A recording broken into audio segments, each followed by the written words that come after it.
12월 달에 직장암 사기 판정을 받고 2015년도 1월 20일 날 직장을 다 제거하고 대장 일부 제거하고 또 간을 60% 잘라내고 간을 자르면서 그 한쪽 담도를 잘랐어요. 담도를 잘라가지고 다른 담도에 연결시켜서 그 수술을 7시간에 걸쳐서 받았습니다.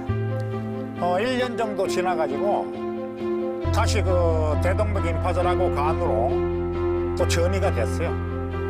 그리고 난 다음에 제가 이제 항암을 거부하고 면역 치료를 하기 시작해서 면역 치료 4개월 만에 제 몸에서 암이 다 흔적도 없이 사라졌습니다.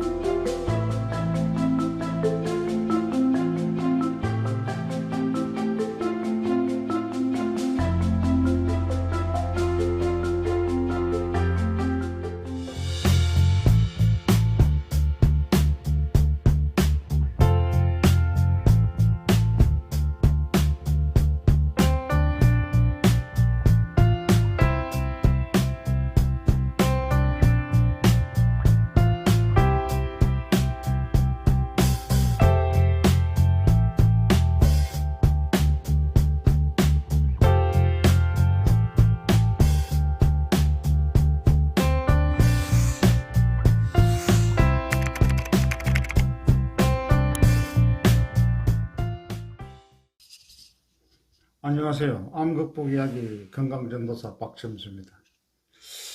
오늘은 약 100년 세월에 걸쳐서 수많은 의사분들과 과학자분들이 연구하셔서 발표하신 논문을 이용한 불가사의암 분자에 대해서 알아보는 시간을 갖도록 하겠습니다. 이 내용에 나오는 불가사의암 분자가 저의 암을 고치는 데 결정적인 역할을 했습니다. 또 이 불가사의암 분자는 저와 암 극복 이야기 밴드와 저와 같이 생활하셨던 수많은 암 환자분들의 암 치유에 결정적인 역할을 하는 계기가 되었습니다. 저와 수만 명의 암 환자들이 암 치료를 하면서 실패와 성공을 거듭했죠. 물론 성공한 사람은 아주 극소수고 실패한 사람들이 굉장히 많았습니다. 하지만 지금은 그렇지 않습니다. 그래서 그 경험을 토대로 저의 5대 요법이 만들어진 것입니다. 이제는 암 환자도 수술 없이 또 항암이나 항암 방사능 치료 일체 없이 암을 고치는 단계까지 발전을 하게 되었습니다.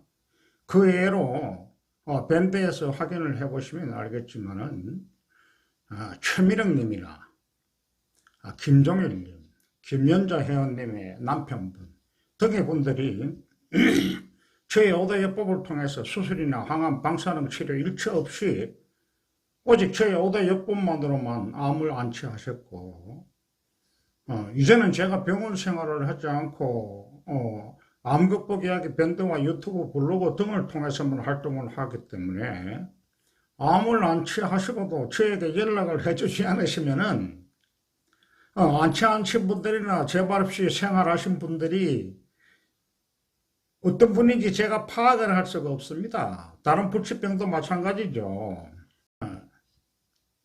저희 암 극복 이야기 밴드에 들어오셔가지고 공지사항 더보기를 이렇게 보시면은 많은 암 환자분들과 난치병 환자들이 저희 5대 요법으로 치료를 완치하고 치료를 해서 완치를 하고 했던 투병기들이 많이 올라와 있습니다. 확인들 해보세요. 그런데 아무래도 컴퓨터에 좀 적응이 안 되신 분들이 연세되신 분들이 많으니까 공지사항을 보실 줄 모르더라고요. 공지사항을 꼭 확인하시기 바랍니다. 지금 현재는 암 극복 이야기 밴드에만 약 10,000명의 회원분들이 활동을 하고 계시고 블로그 유튜브 방송 그리고 또 연세가 많으셔서 아예 이런 것을 못 하시는 분들이 많습니다. 그래서 그렇지만 저의 5대 요법을 알고 치료를 하시는 분들이 상당한 숫자입니다. 전국의 비타민C 주사를 놓아주는 병원을 보시면 알죠. 엄청납니다, 인원이. 그리고 또 암 환자들이 제일 걱정하는 것이 암의 재발 아닙니까? 하지만 그 재발 없이 건강한 삶을 살고 계시는 회원분들이 우리 안극복 이야기 밴드에는 상당수가 있습니다. 뭐 여러 가지 다른 불치병도 마찬가지죠. 당뇨, 고혈압, 건망증, 루마티스 관절염 등의 환자분들, 요즘은 또 건강을 추구하는 젊은 분들도 피부 미용 또는 각종 병의 예방과 건강한 장수를 위해서 안극복 이야기 밴드에 많이 가입하셔서 활동을 하고 계십니다. 그럼 이런 결과가 어떻게 가능하게 되었는지 그 신비의 물질들을 알아보기 위해서 오늘은 비타민 C에서 만들어지는 아스코르빈산에 대해서 알아보겠습니다. 그 신비의 물질이 먼 데 있는 것이 아닙니다. 꼭꼭 숨어 있는 것이 아니고 우리 근처에 있는 것입니다. 바로 비타민 C에서 만들어지는 아스코르빈산입니다.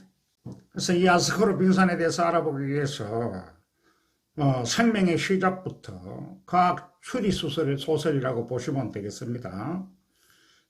그 의문점들을 조금이라도 한번 풀어보도록 하겠습니다. 이 추리 소설에서 범죄의 주체는 하나의 화학 분자입니다. 사건의 증거를 수집하기 위해서 오랜 시간 동안 과학자분들과 의사분들은 수십억 년의 시간을 다루어야 했고 개구리 신장과 염소 간 같은 이상한 곳까지도 뒤져야 했습니다.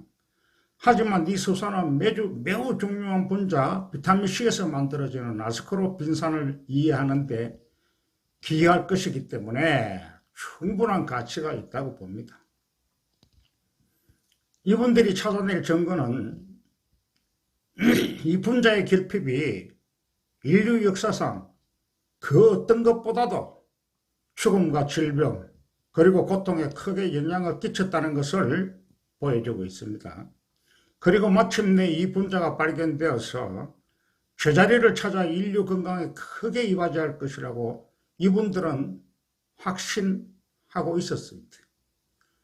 그리고 마침내 이 분자가 발견되어 제자리를 찾아 제대로 활용만 할 수 있다면 그 잠재력은 상상을 초월할 것이고 사용 방법이 확실하게 알려질 때 인간은 넘치는 건강, 질병으로부터의 자유, 수명 연장이라는 꿈에 그리던 건강 장수의 미래가 열릴 것이라고 이분들은 확신을 하셔서 아스코르빈산 연구에 수많은 분들이 평생을 바치셨습니다.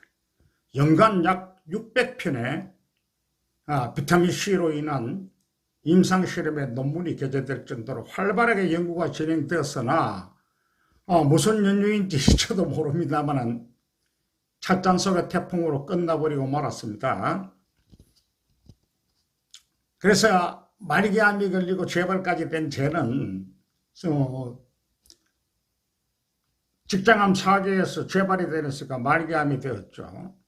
저는 살기 위해서 이분들의 노력을 발판을 삼아서 제가 경험한 수많은 암과 불치병 환자들 그리고 저의 경험을 그걸 통해서 수많은 실패와 경험을 바탕으로 이 불가사의한 분자의 활용법과 그래서 인간이 가진 모든 질병과 치료, 예방 그리고 꿈에 그리는 건강 장수의 미래가 이룰 것이라고 확신을 하고 만들어낸 것이 바로 저의 5대 요법입니다. 이 요법만으로도 암과 각종 질병을 고치고 예방할 수 있었다는 것은 암을 치유하시는 안극복 이야기 회원님들이 팩트를 통한 투병기에서 확인을 했습니다. 다 그 공지사항에 올라와 있으니까 확인하시면 됩니다. 이전엔 인간이 가진 모든 질병의 치료와 예방을 통해 노화를 막을 수는 없죠. 막을 수는 없지만 늦출 수는 있다는 확신을 가지고 건강한 수명 연장의 도전을 저는 직접 하고 있습니다. 지금 이미 모든 사람들이 불가능하다고 하는 말기암은 물론 협심증으로 스텐스를 박혀 있고 아킬레스건 절단, 폐기종 등 많은 병을 모두 극복하고 마라톤 풀코스까지 안정하는 누구도 믿지 못하는 일을 완성해냈습니다. 이제는 저의 병을 극복하는 것을 넘어 암 극복 이야기 밴드를 통해서 수십 명 아니 파악이 불가능할 정도의 암 환자들이 각종 암을 완치했고 또 재발을 막을 수 있도록 해드렸습니다. 이제는 또다시 불가능하다고들 생각하시는 건강 장수의 미래가 열릴 것이라고 확신을 하고 수명 연장 건강 장수에 대한 도전을 하기 위해 또다시 불가사의한 물질들의 효능과 활용법을 계속 저는 찾고 있는 것입니다. 그럼 지금부터 타임머신을 타고 30억 년 전으로 돌아가 여행의 첫걸음을 시작해 보도록 하겠습니다. 그때의 대기는 지금과 큰 차이가 있었을 것이기 때문에 타임머신의 틈새를 밀봉하시고 산소를 충분히 준비해야 합니다. 대기는 뜨겁고 습하며 산소가 거의 없는 반면에 수증기를 비롯한 이산화탄소, 메탄, 암모니아 같은 기체를 많이 포함하고 있었을 것입니다. 바다는 뜨겁고 자연이 수백만 년 동안 수행해온 화학실험의 산물을 그 안에 담고 있었을 것입니다. 운이 좋으면 자연이 진행한 가장 복잡하고 조직적인 실험, 바로 생명체가 태어나는 과정을 목격할 수도 있습니다. 또 바다 샘플을 채취해 초고배율 전자현미경으로 검사할 수 있다면 우리는 그 뿌연 물속에서 장기간 이루어진 화학실험의 최종 산물, 즉 자가복제가 가능한 거대 분자를 찾을 수 있을지도 모릅니다. 여기서 거대 분자란 작은 단위 분자로부터 거대 분자를 형성하는 그 과정을 중합이라고 하는데 이는 벽돌로 벽을 만드는 것과 유사하다고 생각하시면 됩니다. 이 단위 분자를 서로 붙여주는 시멘트 역할은 여러 화학물질과 다양한 세계의 물리적 인력이 담당하고 있습니다. 이 거대 분자는 오늘날의 바이러스 중 일부와 유사하다고 볼 수 있죠. 하지만 박테리아 같은 초기 생명체 형태와 유사해지기 위해서는 유전, 효소 형성, 에너지 보존, 보호를 위한 외피 형성, 그리고 단세포, 다세포 생명체의 탄생과 같은 여러 중요한 생화학적, 생물리학적 과제가 해결되어야 합니다. 자연은 긴 시간에 걸쳐 이 실험을 수행했고 결국 이러한 과제를 성공적으로 해결했습니다. 먼저 유전이라는 과제는 초기에 자가복제가 가능한 거대 분자에 의해 성공적으로 해결했습니다. 덕분에 현재 유전의 기초인 DNA라는 거대 분자는 그 초기 형태에서 거의 변하지 않을 것으로 보입니다. 효소는 생명 과정의 가장 기본 단계에 사용되기 때문에 효소 형성은 여러 과제 중에서도 생명체의 발전을 위해 서둘러 해결되어야 했습니다. 효소란 살아있는 생명체에서 이루어지는 특정 화학 반응의 속도를 빠르게 하는 물질입니다. 수년의 시간이 소요되는 화학 변화를 한순간에 이루어지게 할 수 있는 것이 바로 효소입니다. 음식을 소화시키기 위해서, 에너지로 변환시키기 위해서, 조직을 생성하기 위해서, 거의 모든 생화학 반응을 수행하기 위해서는 인간을 포함한 모든 다세포 생명체는 효소를 사용합니다. 인간의 몸 역시 수천 가지 효소를 가지고 있습니다. 에너지 보존과 활용이라는 과제는 광합성의 발달로 일부 초기 생명체에서 깔끔히 해결되었습니다. 광합성은 태양광 에너지를 사용해 이산화탄소와 물을 탄수화물로 변형시키는 효소 공정으로 그 산물인 탄수화물이 생존을 위한 인류이자 성장을 위한 구조물로 사용됩니다. 덕분에 이 초기 생명체들은 수많은 식물종으로 진화하게 됩니다. 생명체 발전 초기의 어느 시점에서 특정 원시 생명체에게 나타난 한 효소는 생존과 관련한 여러 생물학적 문제를 해결할 독특한 물질인 아스코르빈산은 생명체가 만들어내는 여러 크고 복잡한 문제에 비해 아주 단순한 물질입니다. 그러나 다소 불안정한 특성 때문에 이후 인류는 이 물질을 파악하는 데 어려움을 겪게 되죠. 아스코르빈산은 6개의 탄소 원자, 6개의 산소 원자, 8개의 수소 원자를 포함하는 탄수화물 유도체, 즉 포도당이라는 당과 밀접한 관계가 있습니다. 포도당은 에너지의 주 원천으로 거의 모든 생명체에 존재합니다. 아스코르빈산은 효소작용에 의해 이런 포도당으로부터 만들어집니다. 그런데 암세포가 좋아한다고 해서 대부분의 암 환자들은 아예 당분을 섭취하지 않습니다. 당분을 섭취하지 않으면 에너지는 아스코르빈산을 거의 만들어낼 수가 없고 정상세포가 건강해질 수 없으며 장 내에 살고 있는 수천만 개의 미생물들이 암 환자들은 대부분 유해균으로 되어 있고 이 유해균을 유익균으로 바뀌어서 체질 개선을 해야 암을 이기고 건강해지는 법인데 일반인도 마찬가지죠. 유익균이 많아야 건강해지는데 암세포가 포도당을 좋아하니까 암세포를 굶겨 죽여야 된다는 이상한 논리들을 내세우죠. 포도당 섭취를 제한하는 식이요법을 하시니까 정상세포도 덩달아서 건강해질 수가 없죠. 착각하지 마세요. 암세포는 비타민C 주사와 비타민C, MSM, 콜라겐 복용 등에 맡겨주시고 아무 음식이나 잘 섭취하셔서 기력을 회복하시라고 제가 누누이 이야기해드렸습니다. 암 환자는 그 정도로 다양한 음식 섭취가 중요하기 때문에 제가 5대 요법 중에 자유로운 음식 섭취를 넣어 놓은 것입니다. 아스코르빈산 생산 능력이 현존하는 거의 모든 생명체에 분포되어 있는 것을 보면 이것이 생명체 발달 과정 가운데 초기의 성과임을 알 수 있습니다. 단순한 식물과 복잡한 식물, 원시동물종으로부터 고도로 조직화된 동물종에 이르기까지 대다수의 생명체가 비교적 많은 양의 아스코르빈산을 자체적으로 만들어냅니다.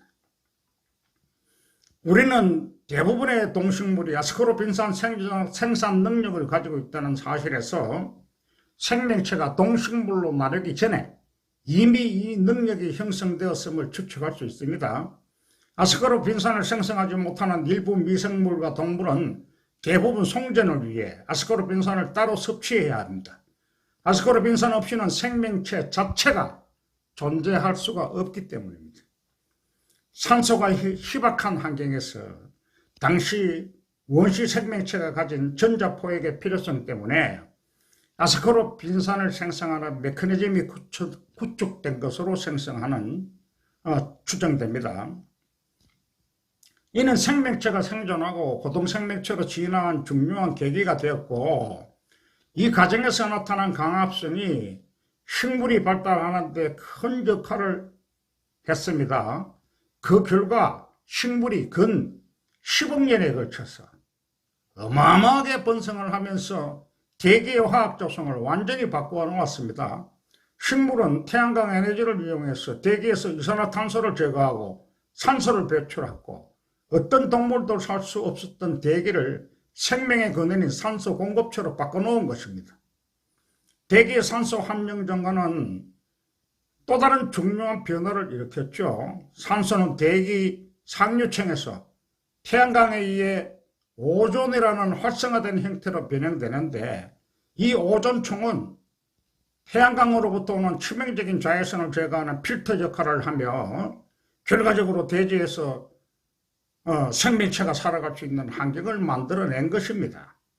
화석 기록을 볼 때 이 일련의 사건은 복잡한 다세포 생명체의 발달에 훨씬 앞서 최소 6억 년 전에 이루어진 것으로 보입니다. 캄브리아기 이전에 생명체 형태에서 크게 진화하지 않은 채 오늘까지 생존하고 있는 유일한 생명체는 박테리아 같은 단세포 생명체입니다. 이들은 아스코르빈산을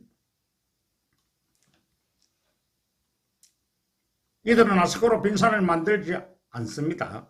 그 생명 유지 과정에서 아스코르빈산을 필요로 하지도 않습니다. 그러나 다세포 형태로 진화된 모든 동식물은 아스코르빈산을 만들어내거나 또는 이를 필요로 합니다.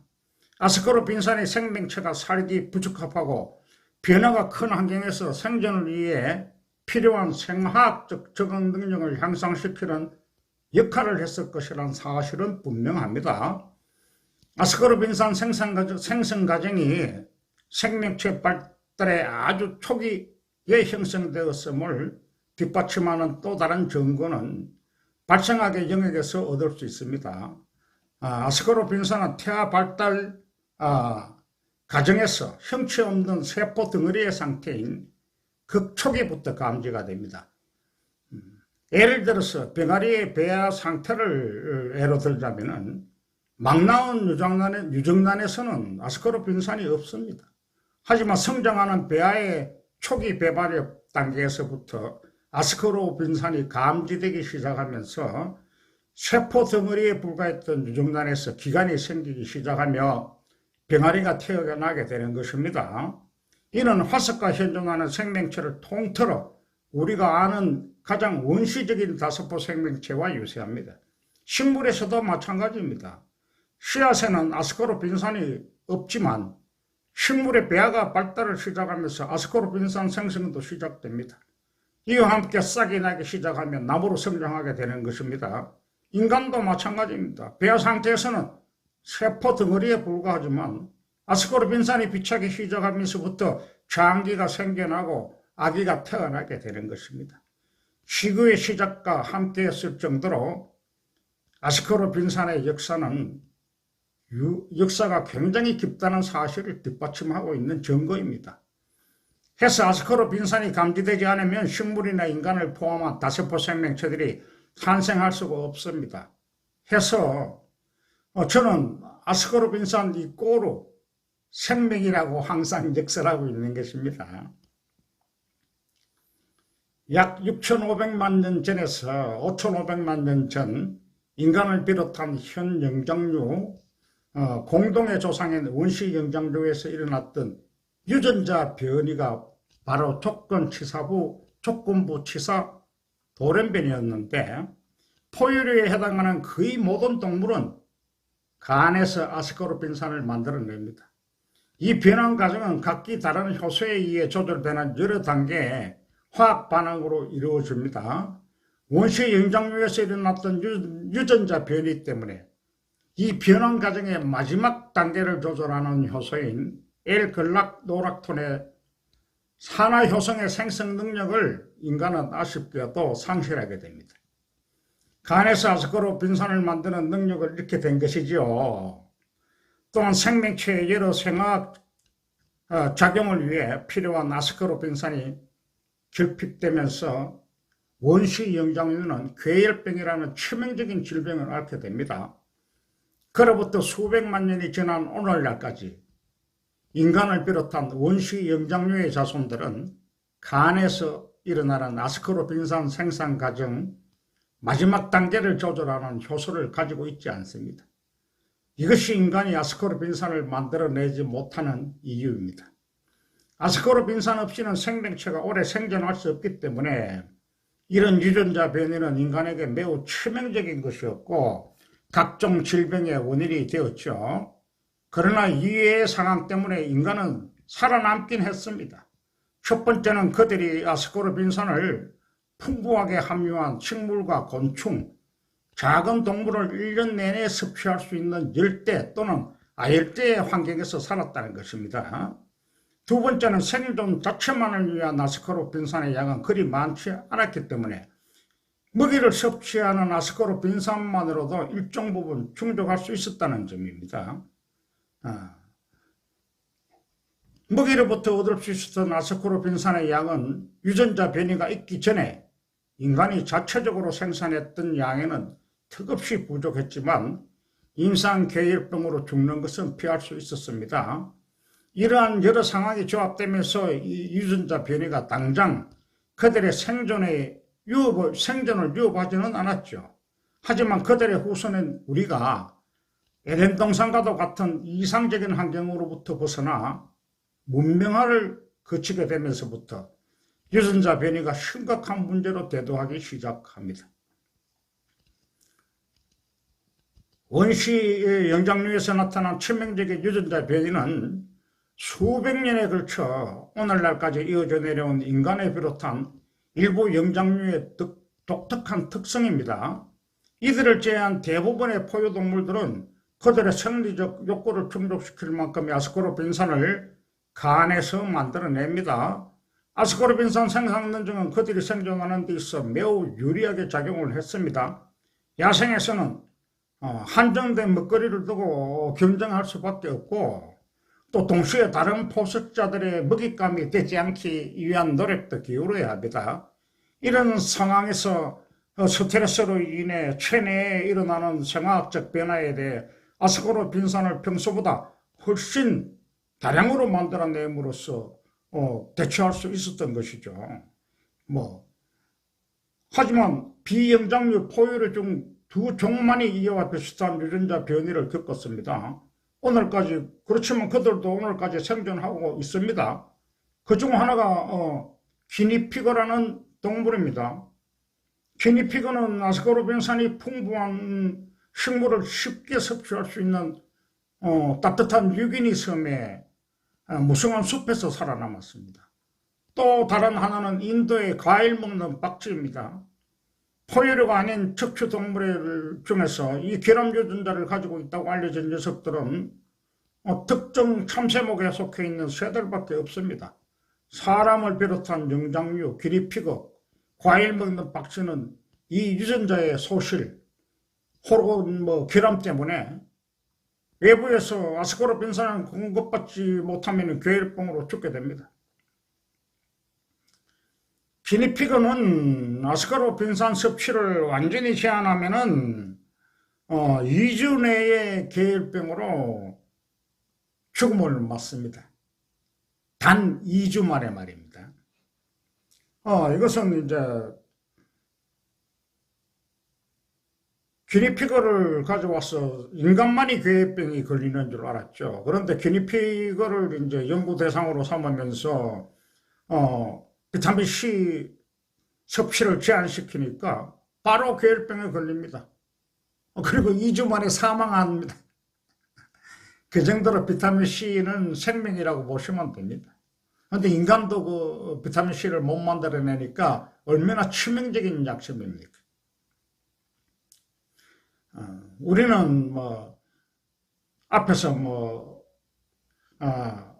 원시 영장류에게 아스코르빈산 생산 능력을 잃게 한 조건부 치사 돌연변이가 일어났을 것이라고 추정을 했지만 사실 정확히 어느 시점에 이 변이가 발생했고 또 정확히 어떤 영장류의 조상이 이 변이로 고통을 받았는지 자세히 알지는 못합니다.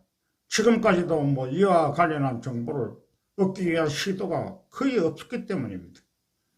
현존하는 증거들은 인간과 유인원을 비롯한 영장류 암흑의 구성원들이 여전히 이 유전자 결함을 가지고 있다는 것을 보여줄 뿐입니다.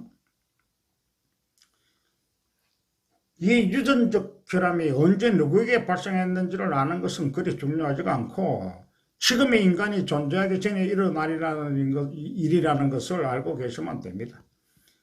이 유전적 결함이 종을 멸종으로 이끌지는 않았다 해도 대단히 불리한 상황에 처한 것만은 틀림없습니다. 자체적으로 아스코르빈산을 생성할 수 있는 동물은 스트레스의 정도에 따라서 아스코르빈산의 양을 간에서 만들어냅니다. 심한 스트레스 상황에서는 평소보다 더 많은 양의 아스코르빈산이 필요하기 때문에 피드백 메커니즘을 통해 더 많이 만들어내도록 조절하는 것입니다. 호락호락하지 않은 야생 환경에서 살아가며 그들이 받았던 스트레스는 상당했을 것입니다. 포식자들을 피해서 먹이를 찾아 나서야 했고 새끼를 낳고 돌봐야 했으며 자연이 주는 더위, 추위, 비, 눈과 같은 스트레스뿐만 아니라 기생충, 박테리아, 바이러스, 곰팡이에 의한 질병이 주는 스트레스도 겪어야 했을 것입니다. 자체적으로 최적 용량의 아스코르빈산을 생성하여 스트레스에 대응할 수 있었던 동물은 그렇지 않은 동물보다도 극한의 더위나 추위를 잘 견딜 수 있었고 감염과 질병, 물리적인 외상에 더 잘 대비하고 회복할 수 있었습니다. 아스코르빈산 생성 효소는 그들에게 엄청난 생존 능력을 부여했습니다. 아마도 유전자 변이를 지닌 인간의 조상은 그들이 받는 스트레스에 완벽히 대응할 수 있을 만큼의 아스코르빈산을 섭취하지 못했을 것이라고 보입니다.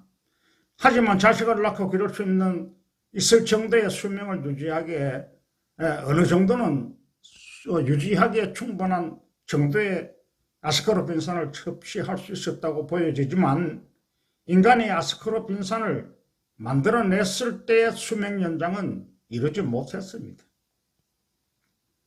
이렇게 아스코르빈산을 생성하지 못하는 세월이 수천만 년 지나다 보니 인간의 수명은 80세, 요즘 들어서 이제 100세, 그것도 뭐 건강한 삶은 아니죠. 쉽게 말하면 삶의 질이 영 좋지 않은 100세죠. 중도로 고착되고 만 것이고 그렇게 알고 있는 것입니다. 모든 사람들이. 그래서 저는 건강한 장수에 대해서 수시로 여러분들에게 이야기해 드리는 것입니다. 또 그 건강한 장수를 가능한 것이라고 저는 보고 있습니다. 아스코르빈산을 생성하지는 못하지만은 이것이 생존을 위협할 만큼 심각한 약점이 있다는 사실은 틀림없죠. 결과적으로 인간은 살아남았지만은 수명은 크게 단축되었다고 저는 보는 것입니다. 뭐 성경에도 900년까지 살았다는 내용이 나오곤 하죠. 영장류의 진화 과정을 따라가다 보면 오늘날 우리가 화석을 통해 알고 있는 동물에까지 도달하게 됩니다.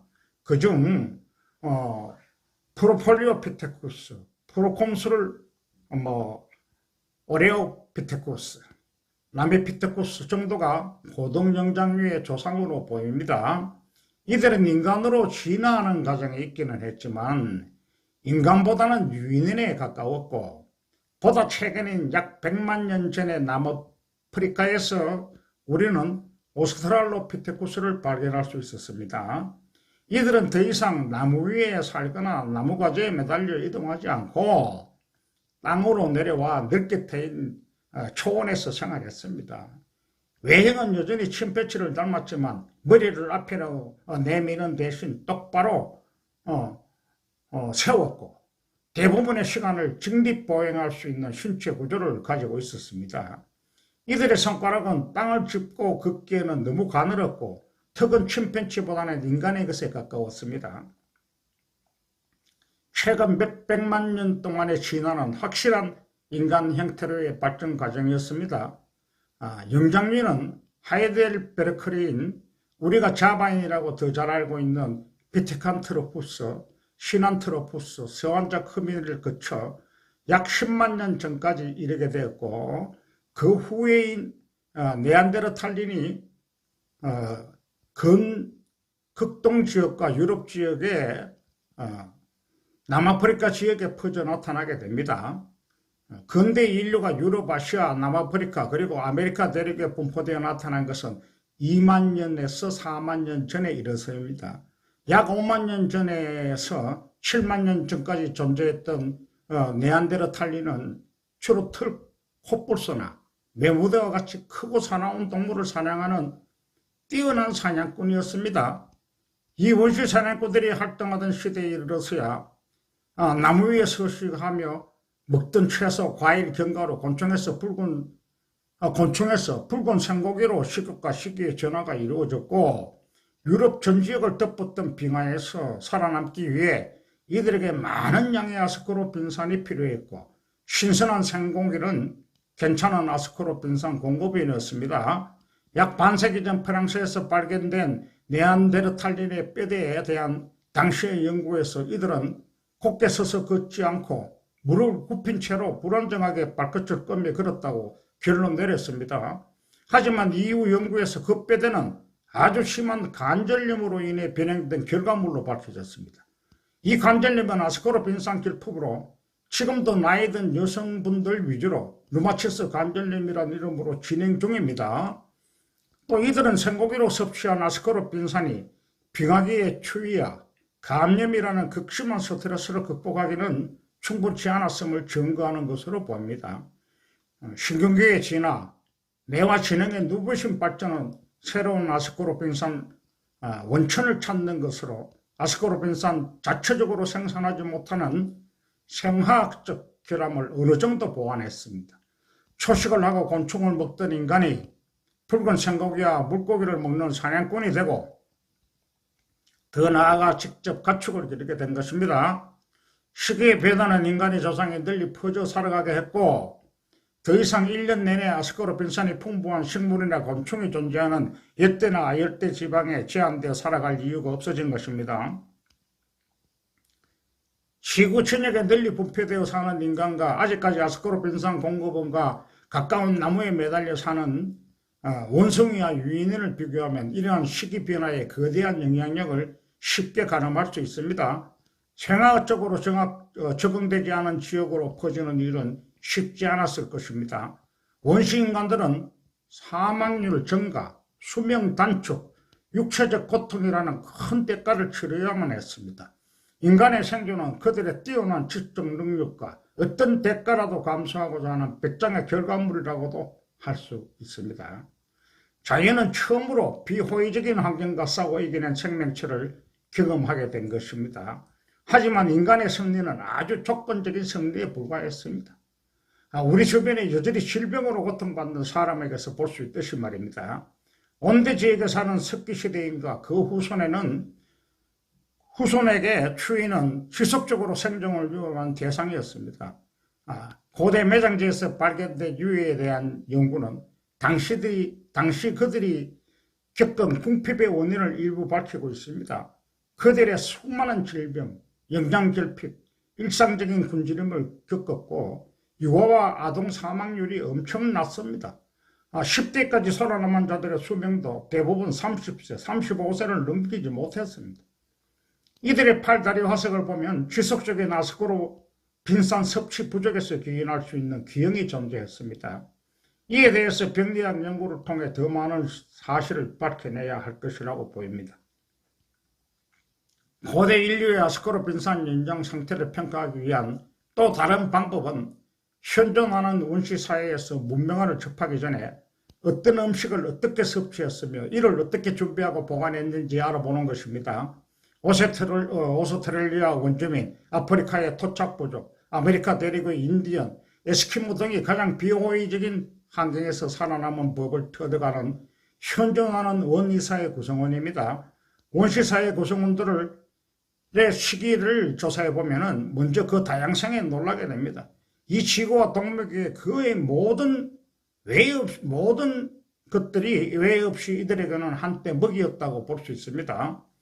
오래조리하거나 건조하면 아스코르빈산이 파괴되기 십상입니다. 따라서 음식을 더 신선하게 날 것으로 먹는 쪽이 아스코르빈산을 더 많이 섭취할 가능성이 높았습니다. 당시 개인의 영양의 가장 중요한 요인은 음식의 유용성이었을 것으로 보이고 부족해서 특정한 금기사항이 없다면 어떤 음식을 먹는 것에 있어서도 심리적인 꺼리낌이 없었을 것입니다. 물을 떠서 먹는 달콤한 날거미의 복부, 바베큐처럼 먹을 수 있는 전만한 구운 메뚜기, 코코넛즙에 적시거나 구운 쇳덩구리 애벌레, 이들은 모두 좋은 아스코르빈산 공급원이었죠. 또한 생선, 해초, 달팽이, 여러 종류의 해양 연체동물들은 역시 바닷가에 사는 사람들에게는 맛있는 간식거리가 되었습니다. 에스키모라는 이름은 날고기를 먹는 사람들의 의미인 크리, 인디언 단어 우스키브에서 유래되었습니다. 긴 겨울 동안 에스키모인들은 갓 잡은 바다 표범 그리고 그 피 속에 존재하는 아스코르빈산 이전에 살았지만 아마 그들 중 누군가가 음식을 요리해서 아스코르빈산 함량을 줄였다면 그는 새로운 조리법을 전수해 줄 만큼 오래 살아남지 못했을 것입니다. 하지만 아무리 날로 먹는 섭취가 잘 이루어져도 유전자 결함이 생기기 전에 인간이 간에서 직접 생성되는 양에는 미치지 못했습니다. 음식에서 섭취할 수 있는 아스코르빈산의 양은 최상의 건강과 장수를 위해서는 한창 부족했고 그 스트레스에 노출된 환경에서는 더욱 그랬습니다. 그런 연유로 북부 그린란드의 에스키모인의 평균 수명은 불과 25세에 불과한 것으로 추정됩니다. 농업과 양축, 이 두 행위는 인류 초기 역사의 위대한 발전이었지만 온대 지역의 농업은 저장해도 쉽게 상하지 않아 긴 겨울 동안 사용할 수 있는 곡물류를 비롯한 여러 종자작물의 재배에 집중되었지요. 이 농작물들은 칼로리는 공급해 주었지만 아스코르빈산 함량이 현저히 낮아 이것을 주식으로 먹는 사람들에게는 곧 괴혈병이 발생했습니다. 과일이나 채소 역시 건조 저장하면 아스코르빈산이 파괴되어 겨울 동안 괴혈병을 막는 역할을 제대로 수행하지 못했습니다. 괴혈병을 막는 성분을 종자작물에 첨가하는 방법이 개발되었죠. 그리고 1912년에 이르러서야 독일에서 콩과 같은 종자작물을 일부러 떼어 물에 담가 싹을 틔우는 방법이 다시 개발되고 마침내 아시아 사람들에 의해 이 방법이 보존되었습니다. 바라한 씨앗을 섭취하는 것이 생명을 구하는 간단한 방법이었던 것입니다. 아스코르빈산은 식물의 성장에 필수적인 것으로 배아 영양 공급을 위해 씨앗에서 가장 먼저 생산되는 물질입니다. 싹이 난 콩은 나지 않는 콩에는 없는 불가사의한 분자 아스코르빈산을 지닙니다. 지난 수천 년 동안 그리고 지금도 싹튼 콩은 중국 요리에서 자주 쓰이는 재료이기도 하죠. 음식 문화의 기초를 양축했던 초기의 인류는 오히려 그 후에 나타난 농업에 기반한 인류보다 겨울을 더 잘 버텼을 것입니다. 그들은 신선한 우유, 신선한 고기와 혈액이라는 지속적인 아스코르빈산 공급원을 가지고 있었죠. 이 음식을 신선하게 먹었다면 그들은 안전했을 것입니다. 하지만 긴 시간을 보관하려 했다면 이들 음식은 항괴혈병 성질을 잃고 잠재적인 독으로 작용했을 것입니다. 이처럼 생존을 위해 필요한 소량의 아스코르빈산을 얻는 것조차도 인류에게는 지독히 어려운 일이었습니다. 이제 어느 정도 인간이 살아가면서 각종 병을 예방하고 감기와 코로나와 같은 바이러스에 대응하려면 비타민C에서 만들어지는 아스코르빈산으로 면역력을 키워야 합니다. 스페인 독감으로 5천만 명이 사망하고 패스트병으로 유럽 인구의 3분의 1이 사망했고 또 앞으로 어떤 종류의 바이러스를 가진 질병이 나타날지 아무도 모릅니다. 결국 인간이 멸종한다면 바이러스에 의해서 멸종할 가능성도 배제할 수 없는 것입니다. 면역력을 키우고 각종 질병과 바이러스에 대응하기 위해서는 필요한 아스코르빈산의 중요성을 꼭 알고 계셔야 될 것입니다. 또 이들은 열에 약해 조리를 하면 파괴가 되고 그렇기 때문에 음식으로는 우리가 필요로 하는 아스코르빈산을 충족할 수가 없습니다. 이마저도 여러 요인으로 인해 소멸되고 또 수용성이기 때문에 몸속에 저장을 할 수가 없습니다. 해서 평생 고용량으로 된 비타민C 제품을 복용해야 합니다. 위에도 비타민C는 콜라겐을 합성해주고 하는 역할이 너무나 많지만 오늘은 이점에서 인간의 생명과 직결된 아스코르빈산에 대한 강의를 마치고 여러분들 모두 제대로 된 비타민C에서 만들어지는 아스코르빈산 고용량 복용으로 건강을 유지하시고 장수하시길 바라면서 오늘 강의를 마칩니다. 감사합니다.